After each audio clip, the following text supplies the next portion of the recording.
వాక్యానికి విలువిచ్చి ప్రభు సన్నిధిని, ప్రభు మందిరాన్ని ప్రేమించి దేవుని సన్నిధికి వచ్చినటువంటి దేవుని బిడ్డలందరూ కూడా ప్రత్యేకమైన వందనాలండి.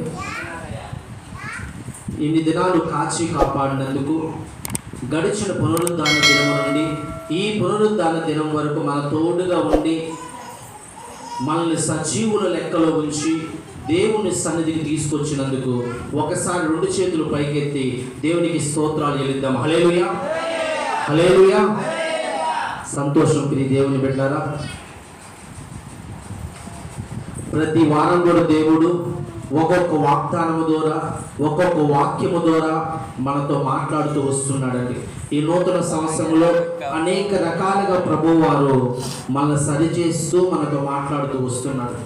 ఈ దినమందు ఈ యొక్క కొత్త సంవత్సరం అడిగిపెట్టినటువంటి మనము కొన్ని అంట విడిచిపెట్టకూడదంట. ప్రియ దేవుని బిడ్డలారా, ఏం చేయాలంట? విడిచిపెట్టకూడదు. కొన్నిటినైతే విడిచిపెట్టాలి, కొన్నిటినైతే విడిచిపెట్టకూడదు. సరే, ఈ దినమందు పరిశుద్ధాత్మ దేవుడు మనతో ఏమేమి మనం విడిచిపెట్టకూడదు అని ప్రభువారు మనతో మాట్లాడతాడు. ఆమేన్, హల్లెలూయా. ఏమేమి విడిచిపెట్టకూడదు? విడిచిపెట్టవలసినవి ఉన్నవి, విడిచిపెట్టకూడనివి కూడా ఉన్నవండి. కానీ మొదట విడిచిపెట్టకూడనివి నేర్చుకుందాము. ప్రభు చిత్తమైతే మరొక వారము విడిచిపెట్టవలసినవి నేర్చుకుందాం. ఆమేన్, హల్లెలూయా. సరే, ఈ దినమందు పరిశుద్ధాత్మ దేవుడు కొన్నైతే మనం ఎప్పటికి విడిచిపెట్టకూడదంట, ఎప్పటికి విడవకూడదంట. రాకడ వరకు, ప్రభు సన్నిధికి చేరేంత వరకు మనము ఆ రకంగా విడిచిపెట్టకుండా ప్రభువును వెంబడించాలంట. ఆమేన్, హల్లెలూయా. నెహెమ్యా గ్రంథము 10వ అధ్యాయము, నెహెమ్యా గ్రంథము 10వ అధ్యాయము 39వ వచనం. అక్కడ చివరిలో ఉంది, ఈ యొక్క ఇశ్రాయేలు ప్రజలు, ఈ ప్రజలందరూ అంటున్నారు, మేము మా దేవుని మందిరమును విడిచిపెట్టము. ఆమేన్, హల్లెలూయా. చివరి వచనంలో ఉందండి, చివరిలో మా దేవుని మందిరమును మేము విడిచిపెట్టము. ఆమేన్, హల్లెలూయా. మొదట మనము ఈ కొత్త సంవత్సరంలో మనం ఎలా ఉండాలంటే, మన దేవుని మందిరాన్ని మనము విడిచిపెట్టకూడదండి. ఇది చాలా ప్రాముఖ్యం అండి. గడిచినటువంటి 2024వ సంవత్సరంలో ఎన్నో సందర్భాల్లో మందిరాన్ని విడిచిపెట్టి మన సొంత పనుల కొరకు ఏదో సాధించాలి, సంపాదించాలి అని పరుగులు తీసాం, కానీ ఏది కూడా మనకి మిగలలేదు. ఆమేన్, హల్లెలూయా. ఏది కూడా మిగలలేదండి. కనుక కష్టం వచ్చినా, నష్టం వచ్చినా, శ్రమలు వచ్చినా, ఇబ్బందులు వచ్చినా, ఎన్నొచ్చినా, రోగాలు వచ్చినా, కానీ మనమైతేనంట దేవుని మందిరాన్ని విడిచిపెట్టకూడదు. ఆమేన్, హల్లెలూయా. విడిచిపెట్టకూడదు. చాలా మంది, ఏమమ్మా ఈరోజు మందిరానికి రాలేదంటే, పాస్టర్ గారు మా మనసు బాగలేదు. నీ మనసు బాగలేకపోతే నువ్వేం చేయాలి? దేవుని సన్నిధికి వస్తే ఆయన నీకు నెమ్మది కలగ చేస్తాడండి. ఏం చేస్తాడంట? నెమ్మది కలగ చేస్తాడు. ప్రియ దేవుని బిడ్డలారా, ఆ దేవుడు నీకు సంతోషాన్ని ఇస్తాడు. బాధల్లో నీకు విడిపించి నెమ్మది కలగ చేస్తాడు. నీకు సమాధానం ఇస్తాడు, నీకు సంతోషం ఇస్తాడండి. రాయబడింది, దేవుని సన్నిధిలో సంపూర్ణ సంతోషం కలగంట. ఏంటంటే పూర్ణమైన సంతోషం దేవుని సన్నిధిలో ఉందండి. అది ఎక్కడ ఈ లోకంలో దొరకదు. ఎక్కడా కూడా లోకంలో దొరకదంటండి, దేవుడి దగ్గర దొరుకుతుంది. లోకంలో దొరికే సంతోషాలు కొంతవరకే. ఎంతవరకు? చక్కగా పంటలు పండిందనుకో, అప్పుడు బాగా సంతోషం.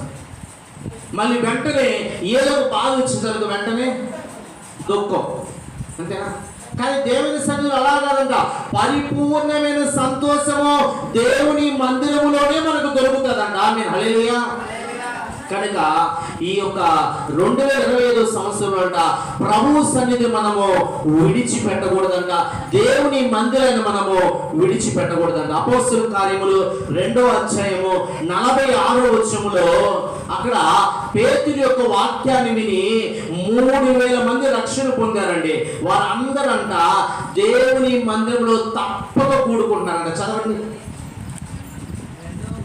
2 అపోస్తలుల కార్యం 2:46.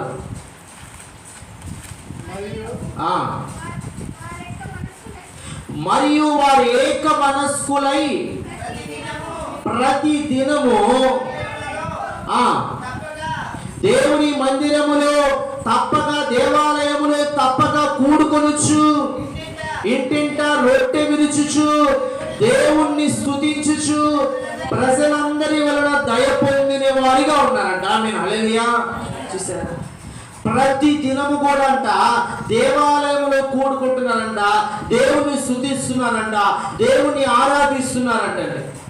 చూసారా, దేవుని మందిరం యొక్క విలువ రక్షణ పొందిన బిడ్డలకు తెలుసంట.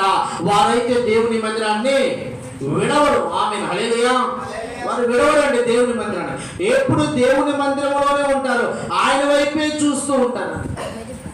కనుక మనమంట దేవుని మందిరాన్ని విడిచిపెట్టకూడదంట. ఆమేన్, హల్లెలూయా. చాలా మంది దేవుని మందిరం మీద అలుగుతారండి. అయ్యో పాస్టర్ గారు, మాకు ఈ కార్యం జరగలేదు, నేను ఇక మందిరానికి రానండి. ఏంటంట, నువ్వు మందిరానికి రాకపోతే ఎవరికి బాధ?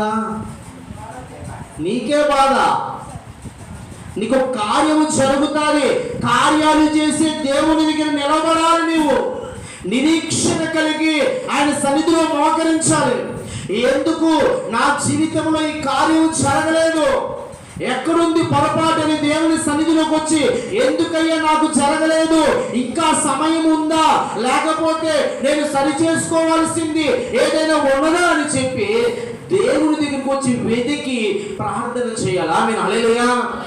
అంతేగాని నువ్వు లోకంలో జీవిస్తూ లోకానుసారంగా లోక మాయల్లో నీవు ఉంటూ నాకు దేవుడు ఇది చేయలేదు అది చేయలేదంటే, నువ్వు కరెక్ట్గా ఉంటే, నువ్వు పరిశుద్ధంగా పవిత్రంగా ఉంటే, దేవుని సన్నిధిలో నిత్యము గడుపుతూ ఆయనకి ఇష్టమైన బిడ్డగా నీ ఉంటే దేవుడి జీవితంలో కార్యాలు చేస్తారు. ఆమేన్, హల్లెలూయా. దానియేలును దేవుడు ఏమని పిలిచేవాడు అంటే, దేవుని దూత వచ్చి నీవంట ప్రియుడు అంట. ఆమేన్, హల్లెలూయా. అయ్యా యెహోవాకు నీవు ప్రియుడు అయ్యా. ఎవరికంట? దేవునికి ప్రియుడు. నువ్వు దేవునికి ఇష్టమైన బిడ్డవు కనుక నువ్వు ప్రార్థించగానే ఆ ప్రార్థనకి జవాబు వచ్చేస్తుంది. ఆమేన్, హల్లెలూయా. నువ్వు ప్రార్థించగానే అంట నీ జీవితంలో కార్యాలు చేయడానికి, నువ్వు ప్రార్థించిన ప్రార్థనకు జవాబు రావడానికి దేవుని దూతలు పరుగులు తీస్తా వస్తున్నాయి అంట. ఆమేన్, హల్లెలూయా. ఎందుకంటే దానియేలు దేవునికి ఇష్టడుగా ఉన్నాడు, బహుప్రియుడిగా ఉన్నాడు, ఇష్టమైన వ్యక్తిగా ఉన్నాడండి. ప్రియుడు అంటాడు. మరి నీవు నేను ఎలా ఉన్నావు? అందుకే మనమంట దేవుని సన్నిధిని, దేవుని మందిరాన్ని ఎప్పుడు విడవకూడదండి. లూకాసు వార్త 2:36-37 కూడా ఉంది. 27వ కీర్తన 4వ వచనం. లూకాసు వార్త 2:36-37 కీర్తన 27వ కీర్తన 4వ వచనం.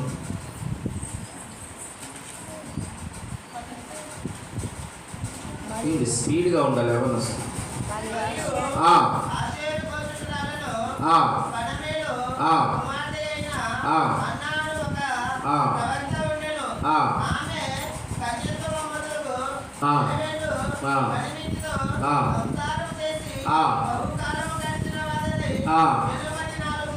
ఎనభై 84 సంవత్సరాలు దేవుని మందిరాన్ని విడవలేదంట. ఆమేన్, హల్లెలూయా.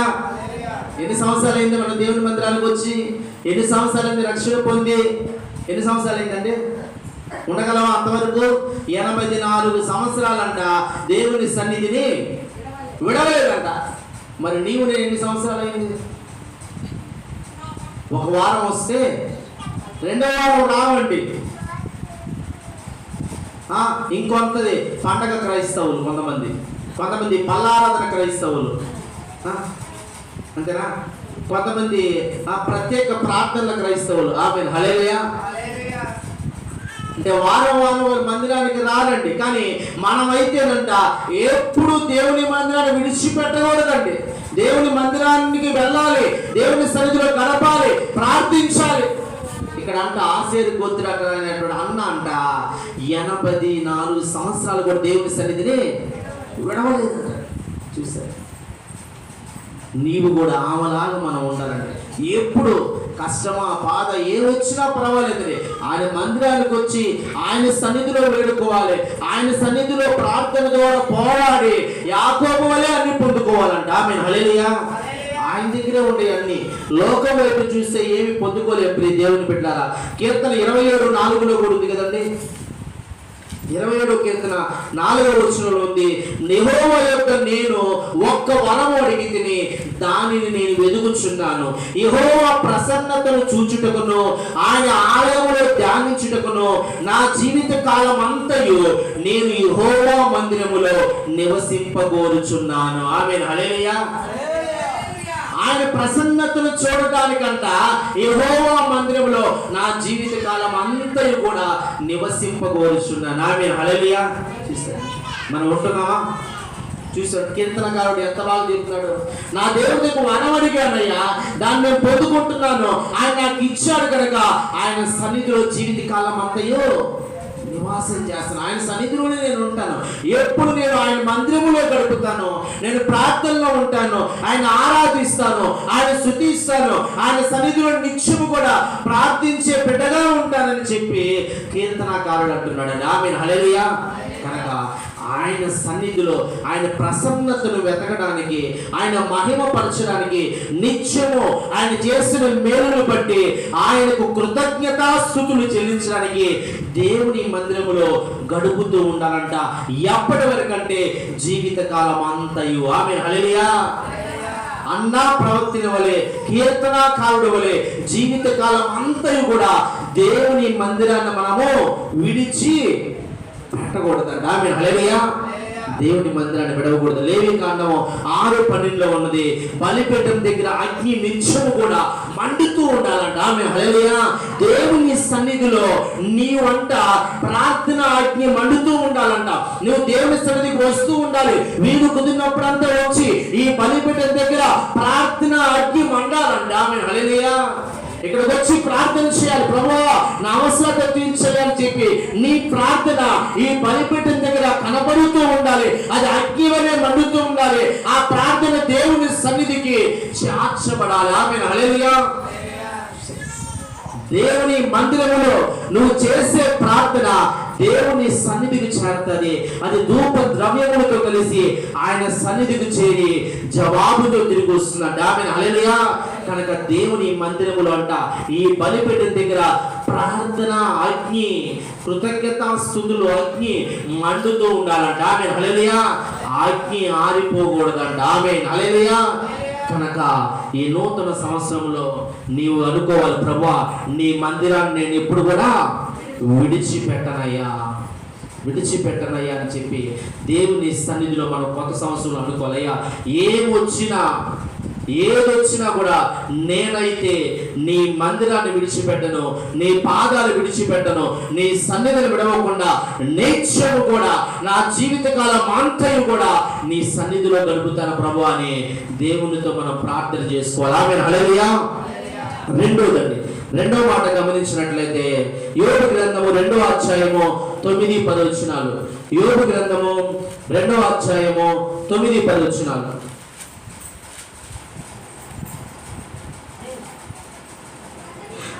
అతని భార్య వచ్చి, నీవు ఇంకను యథార్థతను వదలక ఉండువా, దేవుని దూషించి మరణము కమ్మనను. దేవునికి స్తోత్రం, హల్లెలూయా.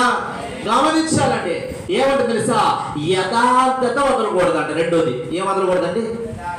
మొదటిది దేవుని మందిరాన్ని మొదట విడిచిపెట్టకూడదు, వదలకూడదు. రెండోది యథార్థతను విడిచిపెట్టకూడదు అంటండి. ఇక్కడ యోబు భార్య వచ్చి అంటుందండి, యోబు భార్య దేవుణ్ణి ఎరిగినదే, దేవుని ఎన్ని కార్యాలు చేస్తాడో చూసిందేనండి. కానీ ఆమె యథార్థతను విడిచిపెట్టేస్తుందంట. ఎంత ఆస్తి ఇచ్చాడో, ఎంతగా దీవించాడో, ఎంత ఆరోగ్యం ఇచ్చాడో, ఎంత ఘనతనిచ్చాడో, ఎంత గొప్ప విలువనిచ్చాడో అన్నీ తెలుసండి ఆ స్త్రీకి. వచ్చి తన భార్యతో భర్తతో అంటుంది, అయ్యా ఏమయ్యా కురుపులతో నువ్వు ఉన్నావు, లేవలేని స్థితిలో ఉన్నావు, చిన్న పెరుగుతో గీక్కునే స్థితిలో ఉన్నావు, ఆస్తి పోయింది, సమస్య పోయింది. ఇప్పుడైనా నీవు నీ యథార్థతను విడిచిపెట్టి చచ్చిపో, మరణంగా అంటున్నది. చూసారండి, యోబు యథార్థతను విడిచిపెట్టాడా? తన భార్య చెప్పింది కదా నేను విడిచిపెడతానని యోబు అనుకున్నాడా? అనుకోలేదండి. హవ్వ వెళ్ళేసి దేవుడు తినొద్దన్న పండును, మంచి చెడ్డలు తొలగించే పండును తీసుకొచ్చి తాను తిని తన భర్త దగ్గర తీసుకొచ్చి, అయ్యా భలే ఉందయ్యా ఈ పండు, దేవుడైతే తినొద్దన్నాడు కానీ ఈ పండు చాలా రుచిగా ఉంది, నువ్వు తినయ్యా అంటే ఆదాం ఏం చేశాడండి? పండును చక్కగా తినేశాడండి. అర్థమైందా? కానీ యోబు ఏమంటున్నాడు తెలుసా? దేవుణ్ణి నేను యథార్థతను విడిచిపెట్టను. దేవుని దగ్గర మేలు మాత్రమే పొందుకుంటావా? కీడు అనుభవింప తగదా? కొన్ని సందర్భాల్లో మేలు జరుగుతాయి, కొన్ని సందర్భాల్లో కీడు రావచ్చు, కానీ ఆ కీడు నుంచి నా దేవుడు తప్పిస్తాడు. ఆమేన్, హల్లెలూయా. నా దేవుడు తప్పిస్తాడు. అనారోగ్యం రావచ్చు, నా దేవుడు విడిపిస్తాడు. శ్రమలు రావచ్చు, నా దేవుడు విడిపిస్తాడు. సమస్తాన్ని కోల్పోవచ్చు, మరలా తిరిగి రెట్టింపు ఆశీర్వాదాలతో నా దేవుడు నన్ను నింపుతాడు. ఆమేన్, హల్లెలూయా. యథార్థత విడిచిపెట్టడం లేదండి. తన భార్య చెప్పిన స్నేహితులకు చెబుతున్నాడు, యోబు అన్ని కోల్పోయి ఉన్నావు, ఎందుకు ఇంకా నువ్వు చచ్చిపో అంటున్నాడు. చీకిపోయిన మొద్దు నీటి వాసన చేత చిగురిచ్చినట్లుగా నా యేసయ్య కనుదృష్టి, నా యేసయ్య కృప నా పట్ల వచ్చినట్లయితే నేను మరలా చిగురించగలను. ఆమేన్, హల్లెలూయా.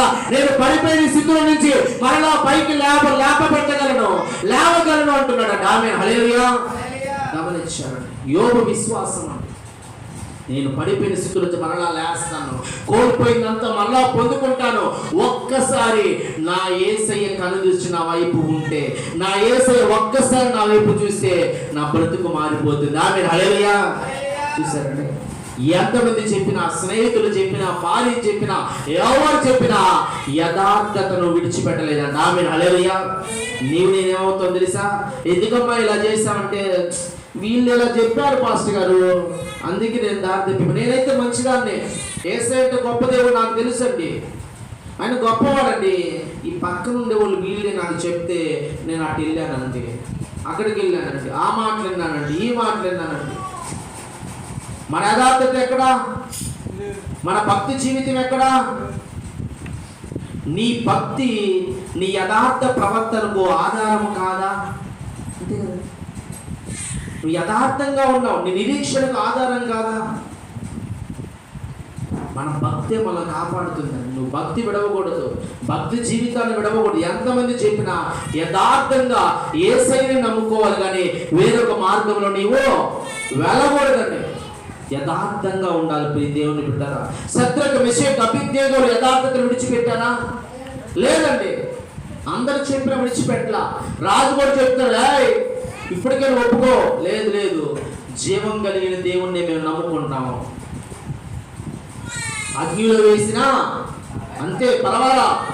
ఒకవేళ మేము అగ్నిలో పడేస్తే మా దేవుడు రక్షింపకపోయినా పర్వాలేదు, చనిపోతాము, కానీ మీరు చెప్పినట్టుగా మేము వాటికి మొక్కము. ఆమేన్, హల్లెలూయా. ఆ యథార్థత కావాలండి. నువ్వు ఎందుకున్న జాబులో ఇదిగో ఎంత లంచం ఇస్తావు, ఈ తప్పుడు పని చేయి. లేదు, యథార్థంగా నేను ఉంటాను. నా దేవుడు నాకు ఈ జాబ్ ఇచ్చాడు, నా దేవుడు ఈ స్థితిలో నన్ను ఉంచాడు కనుక నేను మోసము చేయను, లంచం పుచ్చుకొనను, నేను యథార్థంగా ఉంటాను. ఆమేన్, హల్లెలూయా. ఇది కావాలండి క్రైస్తవులకి. ఏది కావాలంట? యథార్థ జీవితం కావాలి.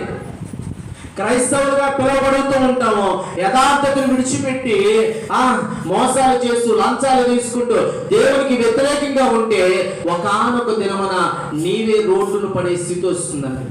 ఎందుకంటే దానికి కారణము దేవుని యొక్క ఆజ్ఞను తప్పి ఉన్నావు. ఆయన యథార్థవంతుడు, నీవు కూడా యథార్థవంతుడుగా ఉండాలంట. ఎవరంట ఆయన? యెహోవా న్యాయవంతుడు, యథార్థవంతుడు. శామ్యూయల్ గ్రంథంలో రాయబడుతుందంట. యెహోవా ఎవరంట? యథార్థవంతుడట. మరి నీవు యథార్థవంతుడిగా ఉండాలి కనుక ఈ కొత్త సంవత్సరంలో యథార్థ జీవితాన్ని నీవు విడిచిపెట్టకూడదు. యథార్థంగా జీవించాలి, నమ్మకంగా జీవించాలి, ఇచ్చిన దాంట్లో నమ్మకంగా ఉండాలి. ప్రియ దేవుని బిడ్డలారా, అది కొద్దిదైనా కావచ్చు, ఏది దేవుడు అప్పగించినా దాంట్లో యథార్థంగా నమ్మకంగా ఉంటే దేవుడు నిన్ను దీవిస్తాడు. ఆమేన్, హల్లెలూయా. చిన్నదే కదండి, చిన్నదైనా పర్వాలేదండి.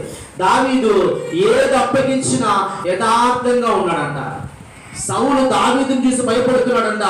వీడు ఎక్కడ పెట్టినా యథార్థంగా ఉంటున్నాడే, నీతిగా జీవిస్తున్నాడే, అందుకే దేవుడు ఈ దావీదు పక్షాన ఉన్నాడని చెప్పి సౌలు దావీదుని చూసి భయపడుతున్నాడంట. ఆమేన్, హల్లెలూయా. స్తోత్రం, హల్లెలూయా. కనుక మన యథార్థతను చూసి నీ పక్కన ఉన్నవారు, నీతో కూడా జాబ్ చేసేవారు అందరూ నిన్ను చూసి భయపడాలట. ఆమేన్, హల్లెలూయా.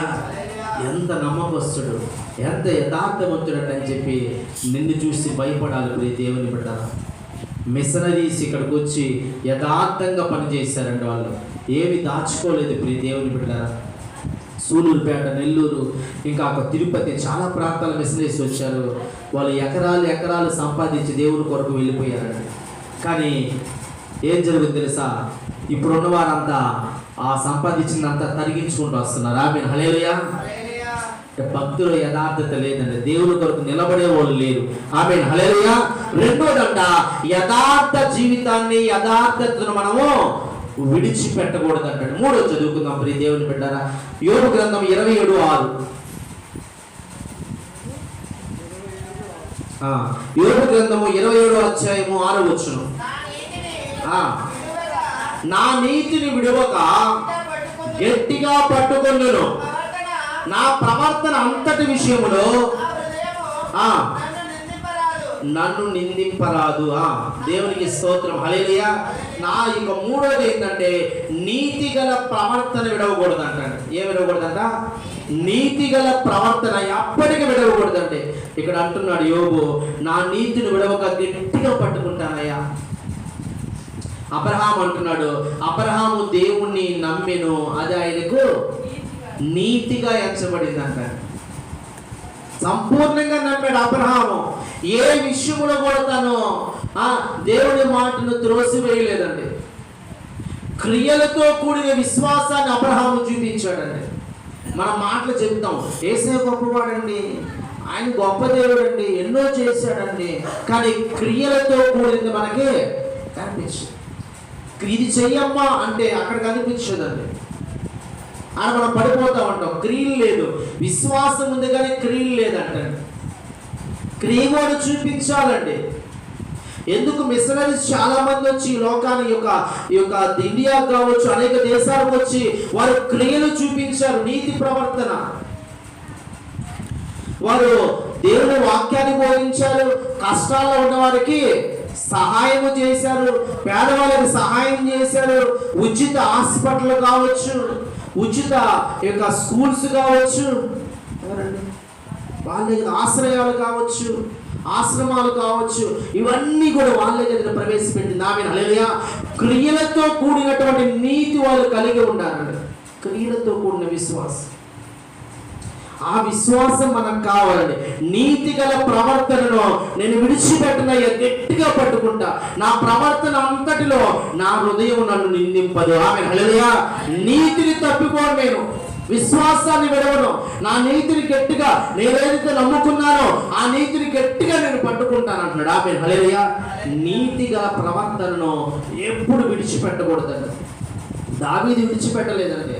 సౌలు దొరికాడు, సౌలు చంపుదామనుకున్న సమయంలో కూడా దావీదు నీతిని విడిచిపెట్టలేదండి. అయ్యో, యెహోవా చేత అభిషేకించిన వారిని చంపి ఎలాగ నిర్దోషవుతాం? దావీదు వెనక ఆ చెంగును, బయట చెంగు అంచును కొంచెం కట్ చేసుకుని వెళ్ళాడండి. దానికి దావీదు పక్కకెళ్ళి బాధపడతాడు. అయ్యో, యెహోవా చేత అభిషేకించిన వాని యొక్క ఆ యొక్క చెంగు అంచును కట్ చేశానే అని చెప్పి బాధపడి తనలో తాను ప్రార్థించుకుంటాడు. ఆమేన్, హల్లెలూయా. చూసారు, ఈరోజు ఏం చేస్తాం తెలుసా? వాళ్ళ మీద వీళ్ళు, వీళ్ళ మీద వాళ్ళు, లేనిపోయినవి మనం చెప్పుకుంటూ దేవుని బిడ్డల మీదే వాళ్ళు అలాంటి వాళ్ళు, వీళ్ళలాంటి వాళ్ళని చెప్పి ఒకరి మీద ఒకరు నిందలేసుకుంటూ ఉంటారండి. నీవు నీ తోటి విశ్వాసి, దేవుని నమ్ముకున్నటువంటి బాప్తిసం తీసుకునే బిడ్డ మీద నీ వంట చాడీలు మనం చెప్పకూడదండి. వాళ్ళలా వీళ్ళ మన నోట్లో ఆ మాటలు రాకూడదు. దేవుని బిడ్డ ఎవరికి భయపడాలంటే వారికి భయపడాల్సిన పని లేదు, కానీ దేవునికి భయపడాలంటే. ఆమేన్, హల్లెలూయా.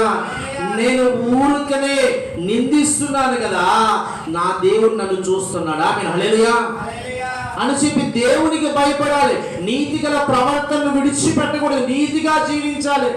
ఎవరి మీద కూడా మనం చాడీలు చెప్పేవారుగా, దోషులను పలికేవారుగా, హేళన చేసేవారుగా ఎప్పుడూ ఉండకూడదండి. ఎందుకంటే ఒక చెడు వార్త త్వరగా విస్తరిస్తారండి, మంచి పోదంటండి. ఎవరైనా కానీ లేనిపోయింది ఒకటి చెబితే అది నిజమో అబద్ధమో తెలుసుకోకుండా వెంటనే ప్రచారం చేసేస్తారండి. ఆమేన్, హల్లెలూయా. ఒక గొప్ప దైవజనుడు అండి, గొప్పగా ఇప్పుడు కూడా వారి యొక్క మినిస్ట్రీ విస్తరించింది, గొప్ప పరిచయం జరుగుతుంది. ఆమె వచ్చి అడిగిందంట, సారీ పాస్టర్ గారు, ఏదో అనుకోకుండా పొరపాటుని చెప్పేశానయ్యా, ఇది మీ గురించి తప్పుగా అనుకొని చెప్పాను, క్షమించండి అయ్యా అంటే ఆ సేవకుడు అన్నాడంట, కొన్ని పూలు కోసుకురామ్మా అన్నాడంట. ఏమన్నాడండి? కొన్ని పూలు కోసుకురామ్మా అని చెప్పి పూలు ఆమె కొన్ని కోసుకొస్తే అక్కడ పెట్టిందంట. సరే అమ్మా ఫ్యాన్స్ ఇచ్చేయన్నాడంట. ఆ ఫ్యాన్స్ ఇచ్చేయగానే ఆ పూలన్నీ గాలికి ఎగిరిపోయినాయి. నువ్వు చెప్పేది ఇలా ఉందమ్మా, ఈ పూలన్నీ ఎగిరిపోయినాయి, ఆ పూలు మళ్ళీ ఏరుకొచ్చి పెట్టగలమా? చెడు నేను ఏ తప్పు లేకపోయినా మొత్తం కూడా వార్త ప్రచారం అయిపోయింది. ఇప్పుడు మరలా నేను మంచోడని ఎలా చెప్పగలనా? హృదయంలో ఒకటి ముద్ర అనేది వచ్చేసింది, అంతేనా? ఈ సేవకుడు ఇలాగా అనే ముద్ర వచ్చింది, దాన్ని సరి చేసుకోవాలంటే సమయం పడుతుంది కదమ్మా, ఇట్లా చేసామని చెప్పి ఆ సేవకుడు బాధపడ్డాడు. ఆమె హల్లెలూయా. ఆ సేవకుడు ఆమెను క్షమించలేదంట. తర్వాత రోజు వచ్చి అడుగుతుందంట, అయ్యా నన్ను క్షమించయ్యా, తప్పు అయిపోయింది. లేదమ్మా, మరలా వచ్చి అడుగుతుంది, నన్ను క్షమించయ్యా. ఆ సేవకుడు అంట ఒకరోజు ప్రార్థన చేసుకుంటున్న తర్వాత దేవుడు ఒక కళ చూపించాడంట. ఆ కళలో ఏం జరిగిందంటే, ఆ సేవకుడు ఒక చోట ఉన్నాడంట. ఆ ఎదురుగా ఒక పెద్ద వైట్ బట్టలు వేసుకుని అంగీ వేసుకున్నటువంటి ఒక పెద్ద రూపం కనపడుతుందంట. ఆ పక్కనే ఆ యొక్క రూపం పక్కనే, ఆ దేవుడి పక్కనే అంట ఎవరైతే క్షమాపణ అడుగుతుందో ఆ సంఘ పెద్ద ఉందని నిలబడుకోండి. ఆమేన్, హల్లెలూయా. ఆ ఎదురుగా చూస్తే ఈ సేవకుడు కనబడుతుందంట. ఆ సేవకుడిని ఎవరో ఒక నలుగురంట కొడతా ఉన్నాడు, గుద్దుతున్నారంట, కొడుతూ ఉన్నారంట. ఈ దృశ్యం చూశాడు. వెంటనే ఆయన మేల్కొని వెంటనే ఏంది ఇలా జరుగుతుంది, ఏం జరిగిందంటే దేవుడు స్పష్టంగా ఆయనతో మాట్లాడుతున్నాడంట. ఏంటంటే, చూసావా, ఆమె ఎన్నోసార్లు వచ్చి నీ దగ్గర క్షమాపణ అడిగింది, నీవు ఆమెని క్షమించలేదు. ఆమెకు రావలసిన తీర్పు నీ మీదకి వచ్చింది, ఆమె తినవలసిన దెబ్బలో నువ్వు తింటున్నావు. గమనించండి, నువ్వు ఆయన క్షమిస్తే, ఆమెను కానీ నువ్వు క్షమించుంటే నీ మీద ఏమి లేదు, తీర్పు ఆమె మీదకి వెళ్ళుంటుంది. ఆమె హల్లెలూయా. గమనించాలి, అప్పుడు కూడా నీతి ప్రవర్తన విడిచిపెట్టకూడదండి. వాళ్ళ మీద వీళ్ళ మీద వాళ్ళు, మనము అలాంటి విషయాలు క్రైస్తవులుగా చెప్పుకునేవారుగా ఉండకూడదండి. ఏదైనా నువ్వు చెడ్డ అని చెబితే త్వరగా మంచి వ్యక్తులు చెడ్డ వ్యక్తులు ప్రచారం చేస్తే అది త్వరగా విస్తరిస్తుంది, మరలా అది మంచి వ్యక్తి అని అనిపించుకోవడానికి టైం పడుతుంది. ఆమె హల్లెలూయా. జాగ్రత్తగా ఉండాలి. కానీ నీతి ప్రవర్తన విషయంలో మనం జాగ్రత్తగా ఉండాలి. దానియేలు గ్రంథము 3వ అధ్యాయము 18వ వచనం అండి. దానియేలు గ్రంథము 3వ అధ్యాయము 18వ వచనం.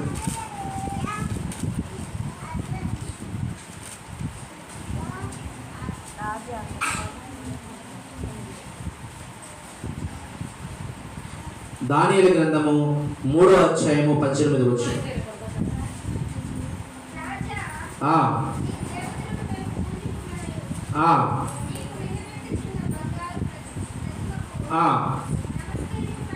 నమస్కరింపమనియు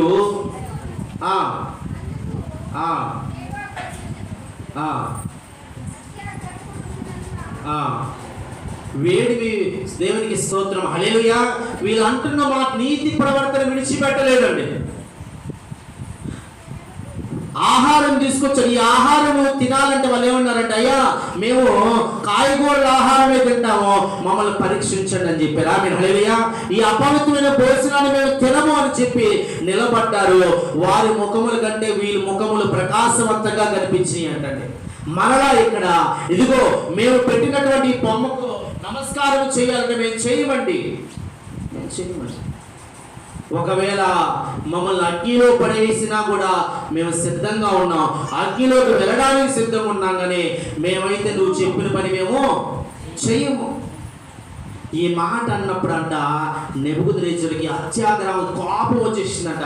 అగ్నిని 7 అంతలు చేశాడంట. ఆమె హల్లెలూయా, 7 అంతలు రెట్టింపు చేశాడంట. అంటే ఇంకో విషయం తెలుసా, వాళ్ళని వేయడానికి వెళ్ళినటువంటి వాళ్ళు కూడా కాలిపోయారంట. ఆమె హల్లెలూయా. కానీ వీళ్ళు లోపలికి వెళితే వీళ్ళ శరీరాలకి వారు వేసుకున్న బట్టలకి ఆ యొక్క కాలిన వాసన కూడా లేదంట. ఆమె హల్లెలూయా. వారి నీతి ప్రవర్తన వారిని కాపాడిందండి, వారి యథార్థ ప్రవర్తన వారిని కాపాడింది. ప్రియ దేవుని బిడ్డరా, కనుక నీతిగా మనం జీవించాలి. ఆ నీతే మనల్ని కాపాడుతుందండి. నీతి తప్పిన వారిగా మనం ఉండకూడదండి. మనం చాలా మంది దేవుడి దగ్గర మేలు పొందుకుంటారు, కానీ వెళ్ళిపోయి మరొక చోటకి వెళ్ళి ఇదిగో ఇక్కడ మేము మేలు పొందుకున్నాం అంటారండి. కానీ నువ్వు యేసయ్య దగ్గర మేలు పొందుకున్నప్పుడు ఆయన దగ్గరే సాక్ష్యం చెప్పాలి, ఆయన్నే నువ్వు మహింపరిచే విధంగా ఉండాలి. ఆమె హల్లెలూయా. కనుక నీతి ప్రవర్తన విడిచిపెట్టకూడదు. ఈ దినమందు 3 విషయాల ద్వారా ప్రభు వారు మనతో మాట్లాడి ఏమేమి విడిచిపెట్టకూడదు అంటే, నెంబర్ 1 దేవుని మందిరాన్ని విడిచిపెట్టకూడదు. నెంబర్ 2 యథార్థ జీవితాన్ని విడిచిపెట్టకూడదు. 3 నీతి గల ప్రవర్తనను విడిచిపెట్టకూడదు. నీతిగా జీవించాలి. ఈ 3 లక్షణాలు మనం కలిగి ఉన్నప్పుడు ప్రభు మనల్ని దర్శిస్తాడు. ఈ నూతన సంవత్సరంలో ప్రభు వారు మన వైపు చూసి అద్భుత కార్యాలు చేసే దేవుడిగా ఉన్నాడు. అటువంటి కృప ప్రభు వారు మనకు అనుగ్రహించునుగాక. ఆమేన్, ఆమేన్. కళ్ళు మూసుకుందాం.